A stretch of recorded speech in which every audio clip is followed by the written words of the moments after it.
سلام كميتو علو زي خبركم تخطاتلتي كارفا ميديا تتقع محبراو ميديا برخان قبر قرقس سبز ساعة سب أب مقالة داقمي تأثيرو كاب متهرانا وأوش سوسد مسمر ناي ساعة قدب كمستقبرو تحبيرو بزد ما شفرات كبيت أقامي قاد مملو هنقل حنقليتا إيران إميركان حزون زغاد سألخوينو مرحة زات إيران توسخ ميتنا باكستان كم تملسو ولا أنت تقلتا أتلوخ تملسو كاب باكستان كم زوات تحبيرو ميستر مكرها روسيا مرحي سمين كوريا حبراو سمع فريوم معربين دنقات خمس فترة لهم تحبيرو زبلون كالو زيناتات النباهم كنبرينا سنايت عن حد كوانا لكم تمني استخاية ውድድር ጉያ ለንደን ማራቶን ክልተ አትሌታት ንፈለሙ እዋን 2 ሰዓት ኣብ ዘይመልአ ብምእታው ሓድሽ ታሪኽ ኣመዝጊቦም ክብረ ወሰን ማራቶን እውን ተሰይሩ ኣብ ለንደን ማራቶን ኬንያዊ አትሌት ሰባስቲያን ሳዌ ኣብ 1 ሰዓት 5 ደቂቃን 30 ሰከንድን ብምእታው ሓደ ኮይኑ እንትዕወት ኣብ ውድድር ማራቶን ንፈለሙ እዋን ዝተሳተፈ ኢትዮጵያዊ አትሌት ያሚፊቅ አጅለጫ እውን በተመሳሳሊ ኣብ 1 ሰዓትን 59 ደቂቃን 41 ሰከንድ ብምእታው ካልኣይ ዩጋንዳዊ አትሌት ጃኮብ ከፕሊሞም ኣብ 2 ሰዓትን 28 ሰከንድ ብምእታው ሳልሳይ ኮይኖም ውድድሮም ዛዚሞም እዮም በመሰረት እዚ ድማ ወደ 30 ዓመት ኬንያዊ አትሌት ሰባስቲያን ሳዌ ወደ ሃገሩ አትሌት ካልቪን ካፒተም ተታሒዙ ዝነበረ ናይ 2 ሰዓትን 00 ደቂቃን 35 ሰከንድን ሰይርዎ ኣሎ እዚ ድማ ውድድር ማራቶን ትሕቲ 2 ሰዓት ካኣቱ ኣብ ታሪኽ ውድድር ንፈለሙ እዋን እዩ ተጠቃሚ ማሕበራዊ ሚድያ ብርሃነ ገብረ ገርግስ ሰብ ዝሰኣነ ሰብ ኣብ መቐለ ዳግማይ ተኣሲሩ በሳጉኡ ሰብ ዝሰኣነ ሰብ ብዝብል ስም ዝፍለጥ ብርሃነ ገብረ ገርግስ ሎሚ ሰዓት 10 ድሕሪ ቀትሪ 18 ሚያዝያ 2018 ዓ.ም ብኣባላት ሰራዊት ኣብ ትሕቲ ቁፅጥር ውዒሉ ብርሃነ ገብረ ገርግስ ኣብ ከተማ መቐለ ፍሉይ ሽሙ 22 ተባሂሉ ኣብ ዝፅዋዕ ከባቢ ብኣባላት ሰራዊት ኣርሚ 22 ከም ዝተተሓዘ ዝተገለጸ ኮይኑ ኣብዚ ሕዚ እዋን ኣብ ክፍለ ከተማ ዓዲ ሓቂ ፖሊስ ጣብያ ተኣሲሩ ከም ዝርከብ ተረጋጊጹ ክሳብ እዛ ሰዓት እዚኣ ብዛዕባ ማእሰርቲ ብርሃነ ካብ ፖሊስ ይኹን ካብ ካልኦት ሓለፍቲ ጸጥታ ዝተወሃበ ወግዓዊ መብርሂ የለን ይኹን ዳኣምበር እዚ ማእሰርቲ ምስ ብርሃነ ኣብ ቀረባ እዋን ዘርእዮ ናይ ፖለቲካ ኣቋም ለውጢ ዝተተሓዘ ክኸውን ከም ዝኽእል ብዙሓት ይግምቱ ብርሃነ ገብረ ገርግስ ቀድሚ ሕዚ ሓደ ካብቶም ደገፍቲ ሕወሓት ከም ዝነበረ ዝዝከር እዩ ይኹን ዳኣምበር ኣብዚ ቀረባ ግዜያት ንውድብ ሕወሓት ብትርኺ ክነቅፍን ክቃወምን ምጅማሩ ዋላ እውን ቃለ ምሕተት ንምግባር ይንቀሳቐስ ከም ዝነበረ ይፍለጥ እዚ ናይ ሓሳብ ለውጢ ስዒቡ ድማ ሎሚ ንኻልኣይ ግዜ ኣብ ቀይዲ ከውዕሎ ክኢሉ እዩ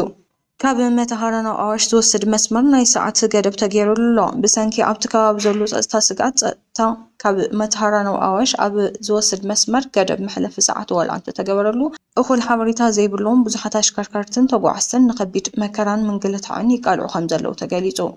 ካብቲ ቦታ ዝተረኸበ ሓበሬታ ከም ዘመልክቶ ዝኾነ ተሽከርካሪ ድሕሪ ሰዓት 11 ናይ ድሕሪ ቀትሪ ካብ መተሃራ ወፂኡ ናብ ኣዋሽ ምኻድ ሙሉእ ብሙሉእ ተኸልኪሉ ኣሎ ኣብ መውፅእ ከላ ሓለዋ ዝገብሩ ናይ ጸጥታ ሓይልታት ፖሊስን ካብ ሰዓት እዚ ንድሕሪ ዝመጽእ ዝኾነ ዓይነት ተሽከርካሪ ብዝኾነ ይኹን ኩነታት ከይሓልፍ ጽኑዕ መምርሒ ከም ዝተውሃቦም እውን ተሓቢሩ እዚ ናይ ጸጥታ መርሒ ብዙሓት መራሕቲ መኻይን ኣዲሞም ስለ ዘይፈልጥዎ ንቡር ናይ ጉዕዞ ሰዓቶም ሓልዮም ከላ ምስ በጽሑ ዘይተጸበይዎ ዕፅዋ የጋጥሞም ኣሎ ብፍላይ ድማ ናይ ጽዕነት መኻይን ዝዓርፋሉ ቦታ ጸቢብ ብምዃኑ ተመሊሰን ናብ ከተማ ንምእታው ይጽገም ኣለዋ እቲ ቦታ ካብ ከተማ ወጻኢ ብምዃኑ ዝኾነ ዓይነት ቤት ምግቢ ኾነ ናይ መስተ ማይ ኣቅርቦት የብሉን ካብዚ ሓሊፉ ኣሽከርከርትን ደገፋቶምን ረዳት ብዘይ ዝኾነ ቅድመ ድላው ኣብቲ ጽርግያ ክሓድሩ ስለ ዝግደዱ ንጥሜትን ጽምእን ከምኡውን ንስጋኣት ተቃልዖም ይርከቡ እዚ ካብ መተሃራና ኣዋሽ ዝርከብ መስመር ንኢትዮጵያ ምስ ወደብ ጅቡቲ ዘራኽብ ቀንዲ ናይ ንግድን ሎጂስቲክስን መስመር እዩ እዚ ስጉምቲ ንድሕነት ኣሽከርከርትን ነበርትን ተባሂሉ ዝተወሰነ እኳ እንተኾነ ሓበሬታ ብኩል ደረጃ ንማሕበራት ትራንስፖርትን ኣሽከርከርትን ብዘይ ምብፅሑ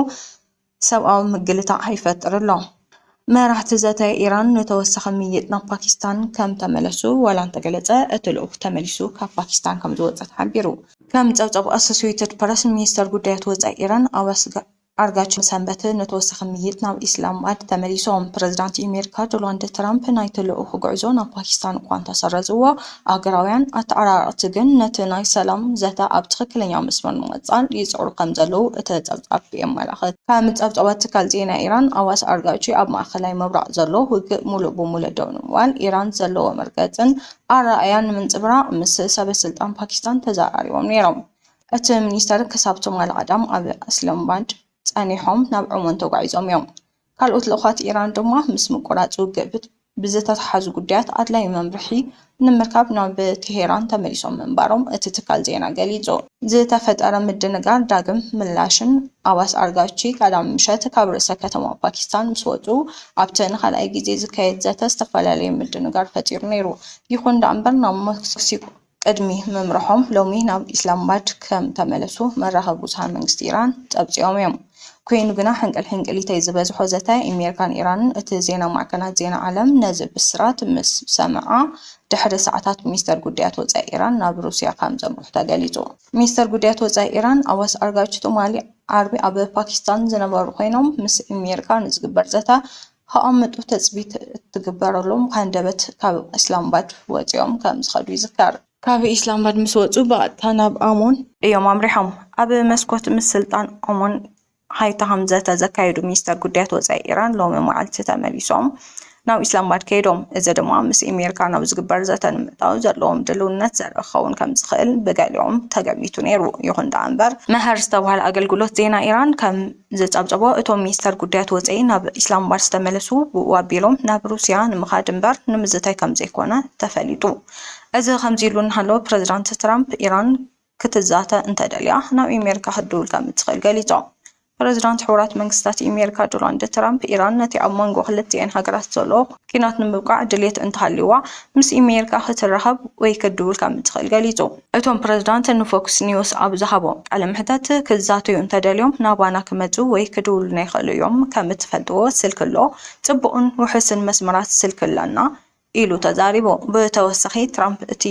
ምስ ኢራን ዝካየድ ዘሎ ኩናት በቃላት ዝግለጽ ኣብ ቀረባ ግዜ ከም ዝዛዘምን ኣሜሪካ ድማ ተዓዋቲት ከም እትኸውን እምነቱ ገሊጹ። ሕጂ ምስ ኢራን ኣብ እንገብሮ ዘለና ርክብ ገለ ካብቶም እንልእኾም ሰባት ሚዛናውያን እዮም፣ ገሊኦም ግን ኣይኮኑን። ኢራን ለባም ክትከውን ተስፋ እገብር ክብል ፕረዚዳንት ኣሜሪካ ወሲኹ ገሊጹ።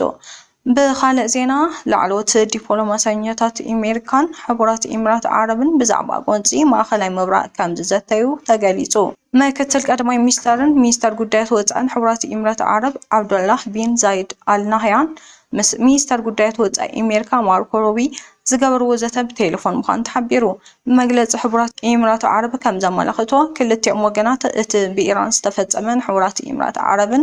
ንሓያሎ ሃገራት እቲ ዘዋን ዒላማ ዝገበረ ዘይተበገሰን ግብረ ሽበራዊ ናይ ሚሳኤል መጥቃዕቲ ዘስዕቦ ሳዕቤናት ከምኡውን እቲ መጥቃዕቲ ኣብ ሃገራዊ ሰላምን ርግኣትን ቀረብ ጸዓት ድሕነት ባሕርን ዓለማዊ ቁጠባዊ ምርግጋእን ዘለዎ ጽልዋ ገምጊሞም። ዓብዱላህ ቢን ዛይድ ኣሜሪካ ምስ ሕቡራት ኤሚራት ዓረብ ዘርአየቶ ሙሉእ ደገፍን ሕብረትን ዘለዎ ምስጋና ገሊጹ። እቶም ክልተ ሰበስልጣን ነቲ ዘለዎ ብድሆታት ንምፍታሕን ኣብቲ ዞባ ምርግጋእን ዕቤት ንምድጋፍ ብሕብረት ዝግበር ስጉምትታት ብምጥንኻር ነባሪ ዞባዊ ሰላምን ድሕነትን ምምጻእ ዘኽእለሉ መንገድታት ተመያይጦም። ሚኒስተር ምክልኻል ሩስያ መራሒ ሰሜን ኮርያ ኣብ ዝገብርዎ ርክብ ወታደራዊ ምትሕብባር ክልቲአን ሃገራት ቅድሚ ሕጂ ተራእዩ ብዘይፈልጥ ደረጃ ናብ ዝለዓለ ጠርዚ ከም ዝበፅሐ ገሊፆም። ካብ በዓላት ዝገለጽ ዲፕሎማሲ ንላዕሊ ብተግባር ዝረአ ስትራቴጂካዊ ምድላዋት ዝተረኣየሉ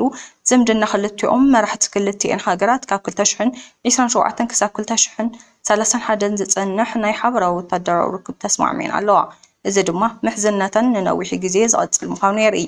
ኣብ ሰነ 2024 ዝተፈረመ ስምምዕ ሓደን ሃገር መጥቃዕትን ተወሪድዋ እታ ካልእቲ ወታደራዊ ደገፍ ክትገብር የገደድ። እዚ ድማ ንሰሜን ኮርያን ናይ ሩስያ ቀጥታዊት ናይ ኩናት መሻርክቲ ገይርዋ ኣሎ።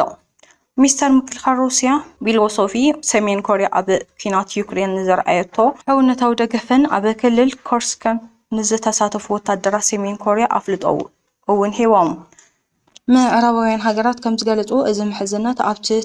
ትህበን እህበካ ዝብል መትከል ዝተመርኮሰ እዩ። ሰሜን ኮርያ ኣስታት 14,000 ወታደራትን ብርክት ዝበለ ናይ ኩናት መሳርሕታትን ናብ ግንባር ሩስያ ከም ዝሰለፈት ይግለጽ። ሩስያ ብግዲኣ ዘመናዊ ወታደራዊ ቴክኖሎጂ ናይ ምግቢ ውሕስነትን ቀረብ ጸዓትን ንሰሜን ኮርያ ክትህብ ትረአ። በዚ ድማ ስክፍታ ምዕራባውያን ሓይሉ ይርከብ። እዚ ጥምረት እዚ ኣብ ምብራቕ ኤስያ ዘሎ ናይ ሓይሊ ሚዛን ክዘርጎ ስለ ዝኽእልን ንኣንፈት ኩናት ዩክሬን ክቕይሮ ስለ ዝኽእልን ኣብ ምዕራባውያን ሃገራት ዓብይ ስክፍታ ፈጢሩ ኣሎ። እቲ ናይ ሩስያ ቴክኖሎጂን ናይ ሰሜን ኮርያ ሰብኣዊ ሓይልን ምዋሓዱ ንኣባላት ኔቶ ቀሊል ዘይኮነ ዕዮ ገዛ ኮይኑ ይርከብ። ዝኸበርኩም ተኸታተልቲ ቀርፋ ሚድያ ሎሚ ዝበልናዮ ሓበሬታ ነዚኦም ይመስሉ ነይሮም። ምሳና ስለ ዝጸናሕኩም ነመስግን። ሰላም።